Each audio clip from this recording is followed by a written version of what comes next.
Islam itu ternyata sesuatu yang luar biasa, ya kan? Itu semestinya kan mengantarkan manusia itu kepada dimensi spiritual yang lebih tinggi. Wih, ini ya. Ya. Kayak ada. Iya.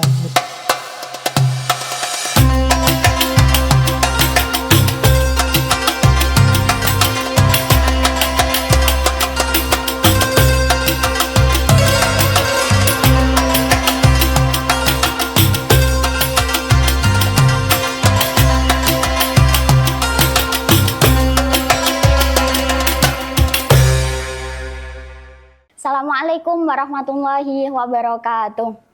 Halo sobatmu semuanya, selamat datang di ruang obrolan Ramadan yang khusus menelusuri jejak ulama tarjih. Podcast ini membahas kisah hidup, perjalanan, dan keteladanan tokoh-tokoh tarjih dikemas secara sederhana dan kekinian tanpa kehilangan kedalaman keilmuan. Bersama saya Dewi Umaroh dan rekan saya Ilham Ibrahim. Ya, pada kesempatan kali ini Ilham, kita kedatangan tokoh yang sangat luar biasa. Sudah tahu Ustadz? Sudah tahu. Sudah tahu, iya. Di tengah-tengah kita telah hadir narasumber yang luar biasa, yaitu Bapak Ahmad Haris Zubair. Assalamualaikum. Waalaikumsalam. Terima kasih Bapak sudah berkenan hadir di sini. Suatu kehormatan bagi kita bisa menghadirkan Bapak Ahmad Haris Zubair. Sama-sama. Iya, Ilham. Ini ada informasi menarik tentang Pak Ahmad Haris. Beliau saat ini menjabat sebagai penasehat Lembaga Seni Budaya PDM Kota Yogyakarta. Wah. Nah, namun selain itu ada info menarik lainnya. Beliau pernah menjabat sebagai Kepala Dewan Kebudayaan Kota Yogyakarta. Bahkan saat ini sebagai Ketua Pengarah Kawasan Cagar Budaya Yogyakarta. Betul Bapak ya? Ketua Pengarah Badan Pengelola Kawasan Cagar Budaya Kota Gede. Oh, Kota Gede. Oh iya. Itu rujukannya dari mana? Oh iya. Itu harus diverifikasi. Iya. Oh iya, seperti saya baca di artikel juga beliau terkenal sebagai penggerak budaya masyarakat Kota Gede. Ya, Pak ya. Ya, Gitu. mudah-mudahan benar artikelnya. Betul. Oh iya, salahkan artikelnya kalau salah. Nah, beliau ini terkenal sebagai budayawan. Akan tetapi selain itu juga aktif di Muhammadiyah. Nah, ini hal menarik yang perlu kita kulik dari beliau. Sebagai seorang budayawan, tapi ternyata juga aktif di Muhammadiyah. Bapak Ahmad Haris, mungkin bisa diceritakan mengapa kok seorang budayawan ternyata ada kiprahnya di Muhammadiyah? Iya. Sebetulnya Muhammadiyah itu kan sejak kecil saya mengenal Muhammadiyah. Sejak kecil. Sebelum orang menyebut saya sebagai budayawan. Walaupun saya juga tidak tahu alasannya kenapa disebut sebagai budayawan. Tetapi saya lahir dari keluarga Muhammadiyah. Muhammadiyah. Ayah saya orang Muhammadiyah sejak lama. Kakek saya itu salah satu perintis Muhammadiyah di Kota Gede pada waktu itu. Kemudian pendidikan saya pun di TK, saya Bustanul Atfal di Kota Gede. Itu juga Kota Gede. Muhammadiyah kan. Sekolah dasar saya di SD Muhammadiyah Kleco. Oh iya. Satu SD yang sebetulnya dalam sejarahnya tertua di Kota Gede. Kota Gede. Tidak hanya di Kota Gede, bahkan mungkin di Jogja karena itu merupakan kelanjutan dari embrio sekolah Angka Loro di tahun 1918 berdirinya. Jadi 1918. Angka Loro pertama di Suronatan, kemudian Angka Loro kedua 18 itu di Kota Gede, kemudian itu berkembang menjadi folk school Muhammadiyah di Bodon dan juga di Kleco. Jadi saya dididik Muhammadiyah. Kemudian akhirnya juga pernah juga dalam satu ketika saya menjadi ketua penasehat. Saya sejak lama memang sering ditaruh di penasehat. Penasehat. Mungkin itu karena penasehat itu kan tempat yang penak dan tempat yang sehat. Kemudian juga Berarti sering ngasih nasihat juga. ya saya tidak pernah ngasih nasihat. Ya itu yang penak dan sehat. Penak dan Kemudian terakhir sekarang tertulis, tercantum, walaupun juga saya tidak pernah memberikan nasihat di Lembaga Seni Budaya Kota Jogja. Pengurus Daerah Muhammadiyah Kota Iya. Jogja. Tapi kan hanya dengan kehadiran nama Ahmad Haris Zubair itu udah, jangankan nasihat-nasihatnya, namanya saja sudah mengandung Ya nasihat. itu berarti sama dengan hantu-hantuan di sawah itu. Kenapa kok bisa sama, Zat? Ya tidak berfungsi tapi menakut-nakuti burung. Nah, itu dia. Filosofi yang tepat sekali. Iya. Iya. Tapi juga puncaknya ketika Majelis Tarjih itu kan pernah disebut Majelis Tarjih dan Pengembangan Pemikiran Islam, Iya. pimpinan pusat Muhammadiyah. Oke. Dan tahun 95 ini cerita ya. Tahun 95 saya memberikan presentasi tentang kebudayaan dan kesenian dalam perspektif Islam di Banda Aceh. Itu di acara Tarjih ya, Zat? Musyawarah Nasional Tarjih Munas. Tahun 95. tahun 95. Kemudian akhirnya saya menjadi salah satu pengurus Majelis Tarjih dan Pengembangan Pemikiran Islam pada periodenya Profesor Amin Abdullah dan kemudian 2000-2005 itu Profesor Samsul Anwar. Saya menjadi wakil sekretaris di situ. Tapi mungkin karena waktu itu nama lembaganya kan Majelis Tarjih dan Pengembangan Pemikiran Islam. Makanya sering saya seloroh Majelis Tarjih itu isinya ulama, terus karena ada tambahan pengembangan pemikiran Islam, saya termasuk yang ubaru. Ubaru. Berarti itu termasuk yang ubaru. Ubaru. Ulama dan ubaru. Ini seloroh. Dan tentu saja ini ya akan ya jangan dianggap serius. Ustadz, waktu itu kan Muktamar Tarjih di Aceh tahun 95, Iya. itu apa yang disampaikan Pak Zubair? Saya menyampaikan kalau judulnya semoga masih ada arsipnya, yaitu kebudayaan dan kesenian dalam perspektif Islam.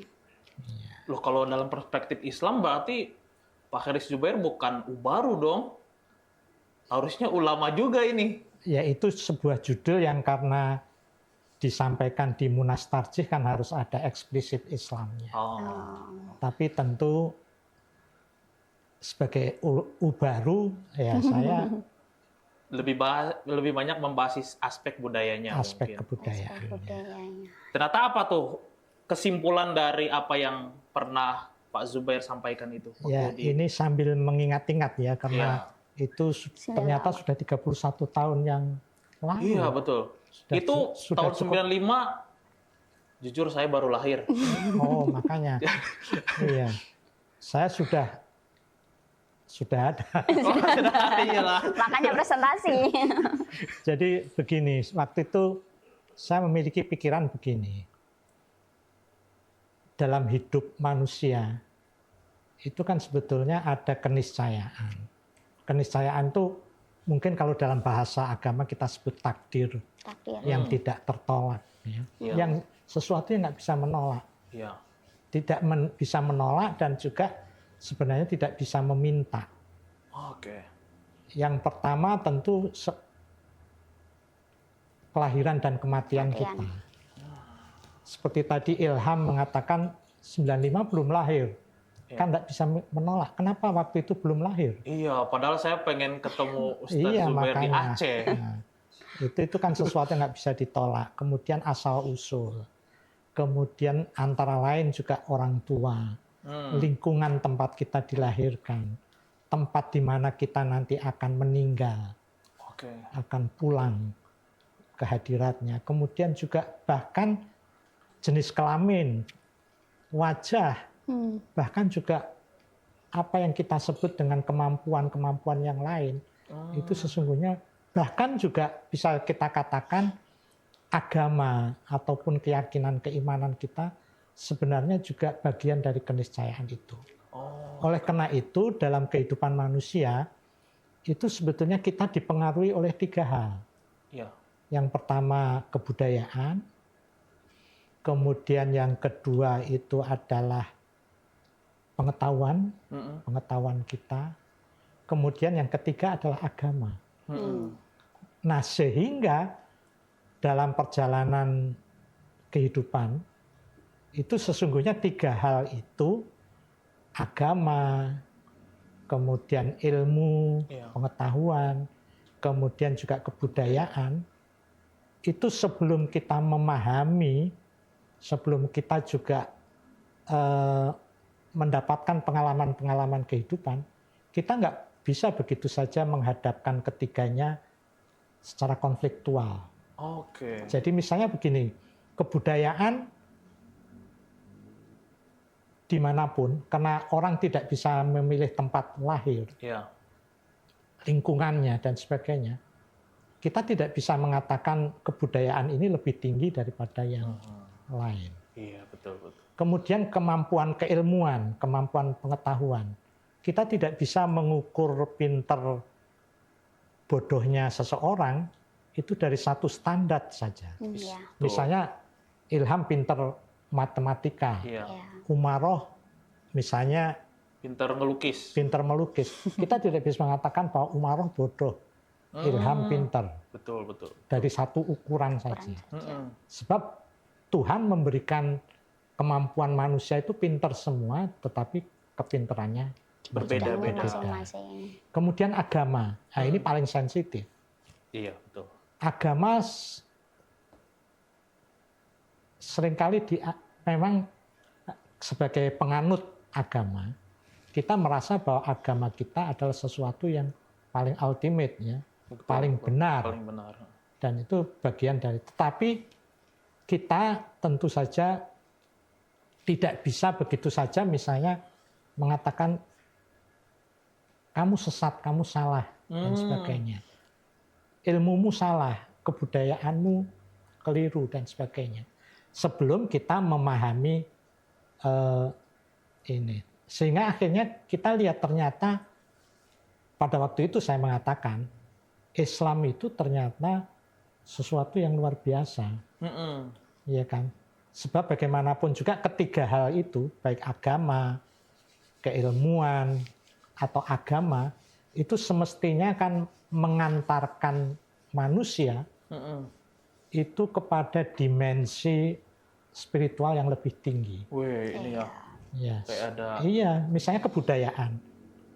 Kita tidak bisa menghadapkan agama katakanlah ataupun nilai yang lain untuk tidak membenarkan atau menyalahkan satu kebudayaan sebelum kita paham betul. Tetapi kebudayaan itu sendiri kan pada dasarnya cara menjawab manusia di dalam persoalan-persoalan kehidupan konkret empiriknya itu seharusnya juga mengangkat dimensi spiritual kemanusiaan untuk lebih tinggi. Jadi kita bisa mengatakan kalau kebudayaan itu nilainya, normanya, kemudian tidak mengarahkan sikap perilaku maupun karya-karya budaya itu menuju manusia yang luhur, itu berarti kebudayaan itu memang harus kita benahi. Tetapi sejauh kebudayaan itu menuju kepada dimensi rohani, dimensi spiritual, mengangkat. Makanya misalnya salah satu ekspresi kesenian, pada waktu itu saya mengatakan begitu. Kalau kesenian itu berhenti pada indah Estetika. secara fisik, itu harus dipertanyakan indahnya. Tetapi kalau menggetarkan, sebab kata para ulama, kan Allah itu indah dan menyintai keindahan. Betul. Iya kan? Kemudian ilmu juga begitu. Ilmu jangan berhenti pada kuantitas, pada ukuran-ukuran matematis. Dan silogisme. Nah, mestinya dikembangkan sebagai satu ilmu yang memahami yang maha berilmu. Agama pun kadang-kadang terjebak. Ini mohon maaf ini. Agama seringkali terjebak kepada formalisme. Betul. Iya.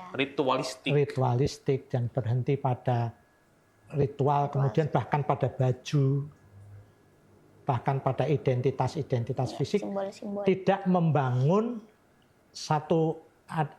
ada satu istilah ilham ya, dan juga umaroh dan juga para pemirsa. Ada satu istilah dalam bahasa Latin, religare.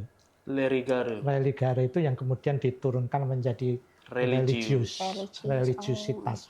Religare itu artinya mengikatkan diri kepada penganut agama itu untuk meningkat secara spiritual. Makanya dalam dimensi keagamaan kita Islam itu kan inna akramakum indallahi atqakum.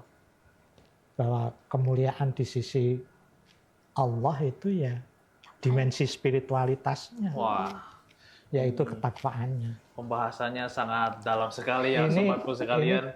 Udah seperti ulama apa Sudah udah? seperti ulama ini. Bukan baru lagi. Berarti ilmu, agama, budaya itu sebenarnya mengarah kepada satu zat yang maha tinggi. Gitu. Satu zat seharusnya begitu. Makanya kalau saya kembali kepada Islam ya, orang kan sering mengatakan Islam itu juga seperti agama-agama yang lain, yaitu dogmatis. Dogmatis itu kan diterima begitu aja tanpa menggunakan akal pikirannya. Tapi ternyata ketiga hal, baik kebudayaan, kemudian ilmu, agama, dalam pengertian ini ada din Islam, itu semuanya menggunakan akal pikiran. Betul. Ini yang harus kita sadari betul. Jangan kita agama Islam itu tidak dogmatis. Banyak, misalnya salah satu contoh saja, misalnya satu ayat yang saya apal ngapal wis sebelum ke sini tak apal ke Ini sini. bukan ubu lama kalau udah kutip-kutip ayat. Misalnya begini. Wa sakhkhara lakum ma fis samawati wa ma fil ard jami'an minhu inna fi dzalika laayatin liqaumin yatafakkarun. Bahwa di antara langit dan bumi itu ya singkatnya ada tanda-tanda, ayat-ayat bagi orang-orang yang menggunakan akal pikirannya. Ayat-ayat itu kan tidak hanya ayat kauliyah, tetapi juga ayat kauniyah. Jadi kita tidak hanya membaca teks, tetapi juga membaca semesta. Membaca semesta. Disitulah nanti itulah orang-orang yang berpikir. Makanya di tarjih pada waktu itu, saya nggak tahu sekarang ya, itu kan ada 3 metode yang dikembangkan. Itu ada metode membaca teks, bayani, terus kemudian tapi juga menggunakan akal pikirannya, burhani, tetapi juga sebetulnya harus mengantarkan kita pada dimensi spiritualitas, irfani. Nah itu yang sebetulnya tidak harus hanya tarjih yang begitu, mestinya dalam kehidupan kita ya mestinya kita baca ayat. Baca ayat itu ya tidak hanya teks kauliyah, tetapi juga huruf-huruf besar kauniyah. Luar biasa sekali pemikiran Pak Zubair ini.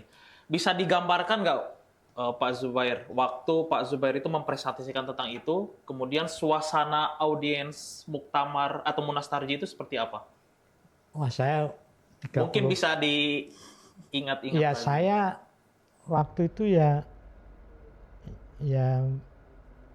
kadang-kadang mah nggak berpikir apa-apa, terus ya tapi sepertinya itu juga memiliki pengaruh terhadap sikap Muhammadiyah terhadap kesenian dan kebudayaan. Tapi tentu saja ini bukan hanya karena presentasi itu, tapi tentu pasti ada ada faktor-faktor lain. Tapi saya pikir Muhammadiyah sendiri sebetulnya sudah membuktikan bahwa selama ini memahami Islam itu tidak sebagai satu hal yang dogmatis. Betul. Akidah saja, misalnya akidah sebagai dasar dari keagamaan kita atau keimanan kita itu kalau dinalar itu masuk akal semua. Iya. Misalnya iman kepada Allah. Seperti tadi saya katakan ada keniscayaan tadi. Kalau kita sudah sadar betul bahwa nek wong Jawa mengatakan, kalau orang Jawa mengatakan kita itu jalma sak derma nglakoni. Wong kita milih wajah aja nggak bisa kok. Milih orang tua saja nggak bisa. Berarti ada sesuatu zat kekuatan yang mengatasi kehidupan kita. Ada sesuatu yang transenden. Itu kan sangat masuk akal. Betul, sangat masuk. Iya kan? Kemudian konsekuensinya ya percaya pada kitab-kitabnya, percaya kepada takdir, percaya kepada bahwa semua itu akan binasa. Wah. Percaya kepada Rasul dan sebagainya. Wong kitab Quran sendiri kan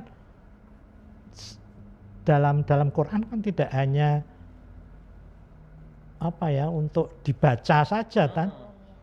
Inna anzalnahu ilaika mubarakun liyadabbaru ayatihi wa liyadzakarul ulil albab. Iyalah ulil albab. Jadi Quran itu tidak diturunkan dengan keberkahan, tidak hanya dibaca tetapi harus direnungkan. Itu kan irfani ya. Iya, dan itulah yang kemudian seperti akidah takdir tadi sudah pasti ya kan. Seperti kiamat, ya. Percaya pada hari akhir. Ya. Itu kan sebetulnya kalau dinalar sebetulnya gampang itu. Seperti misalnya kita bertiga ini. Kelihatannya kan tidak akan rusak. Tanganmu masih mulus segala macam itu. Tapi ini udah nggak mulus. Nah, makanya satu saat kan mungkin 50 tahun yang akan datang. Amin. Ya misalnya 100 tahun yang akan datang, Ilham, Umaroh, Haris Zubair itu kan tinggal kenangan aja. Aduh. Itu pun kalau dikenang, tinggal ceritanya aja. Itu pun kalau punya legacy untuk dikenang maupun diceritakan. Jadi tanpa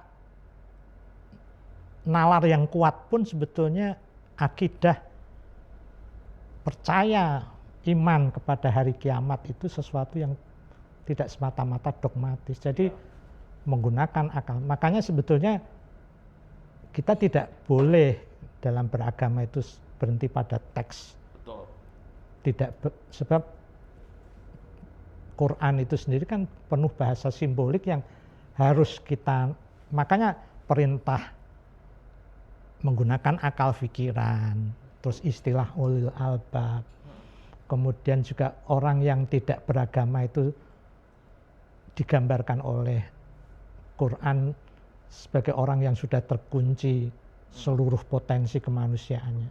Khatamallahu ala qulubihim wa ala sam'ihim wa ala absarihim gisawatun wa lahum adzab. Berarti beragama itu adalah fitrah.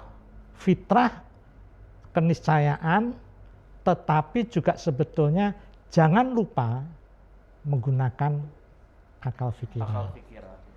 Dan akal pikiran itulah yang sebetulnya membedakan antara kita dengan makhluk-makhluk lain. Makanya ketiga hal itu, kebudayaan, kemudian ilmu, kemudian agama, jangan dibentur-benturkan dulu sebelum kita memahami.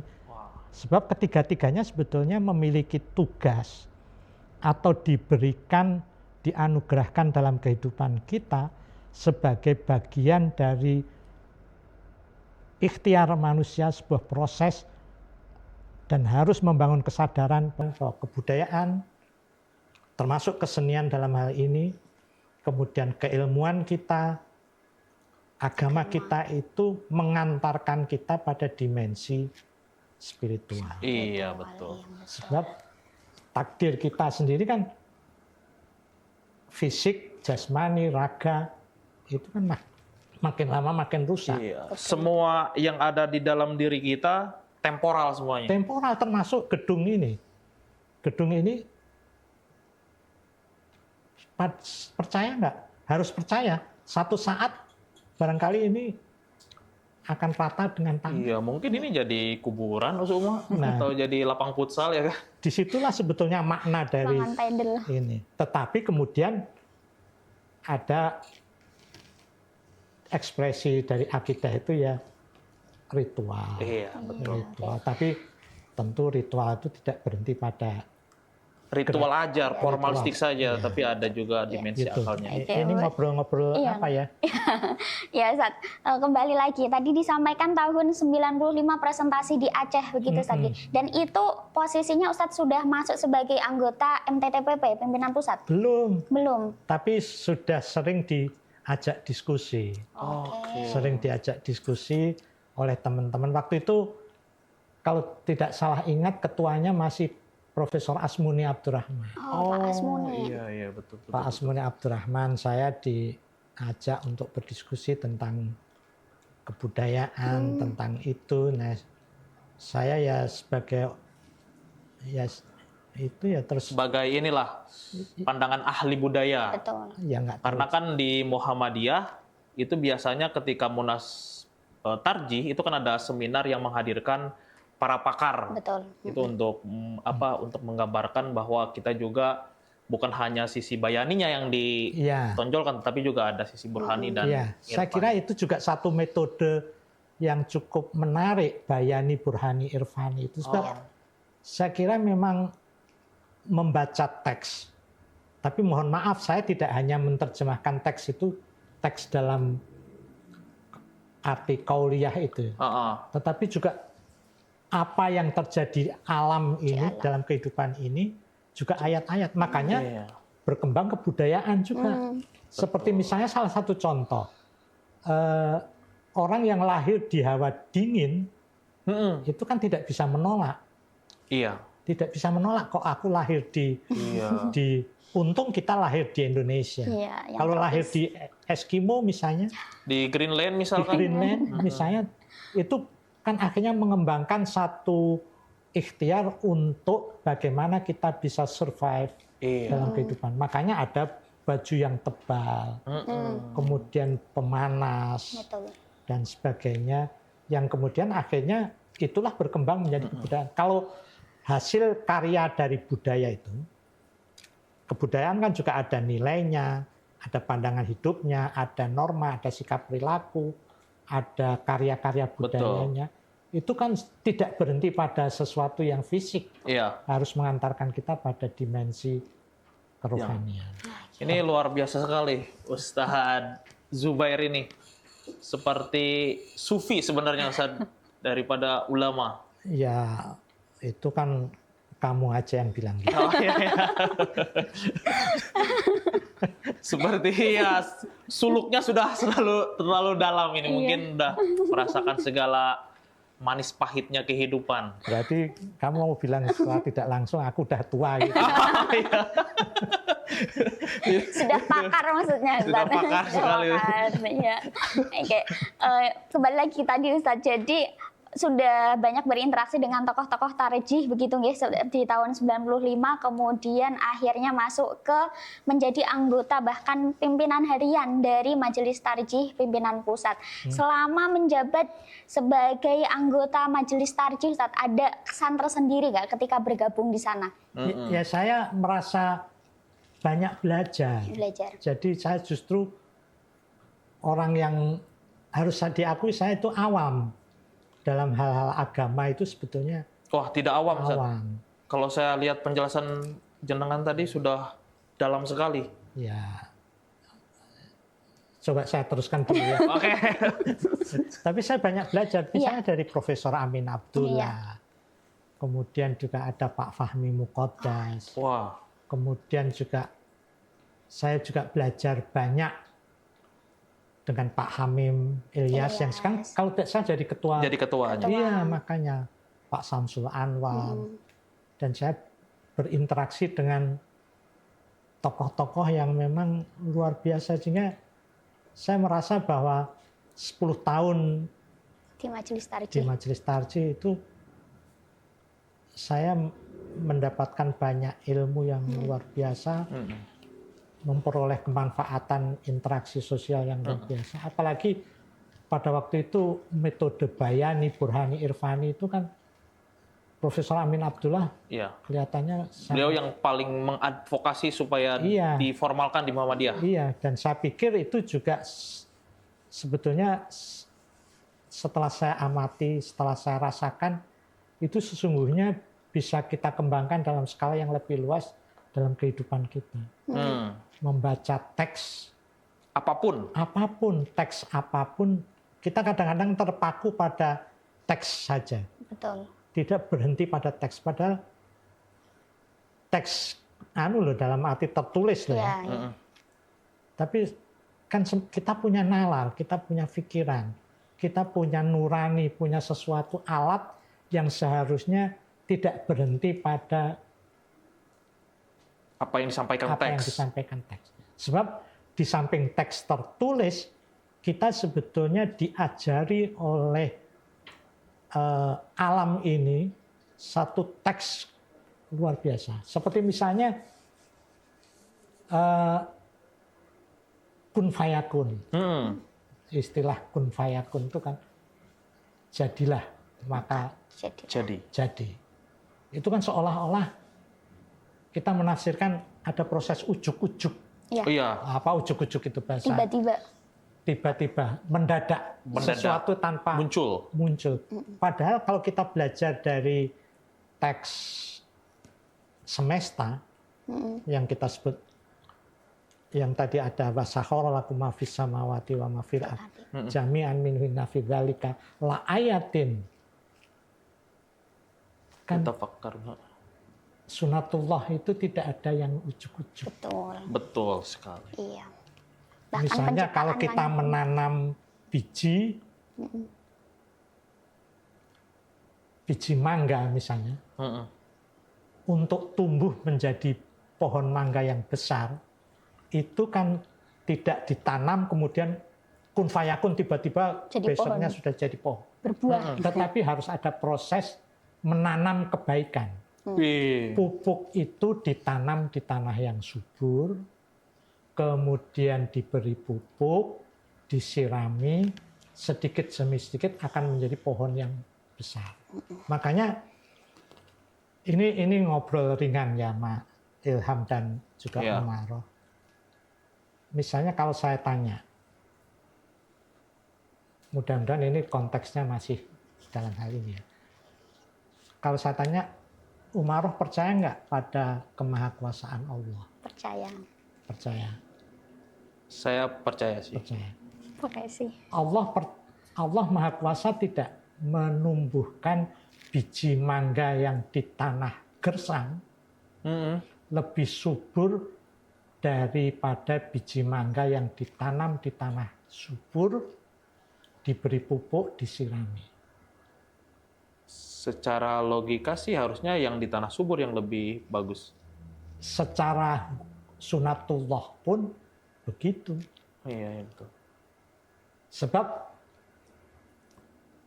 sekalipun Allah Maha Kuasa, sunatullah hukum-hukumnya itu tidak akan menumbuhkan biji mangga yang gersang itu lebih subur daripada yang di.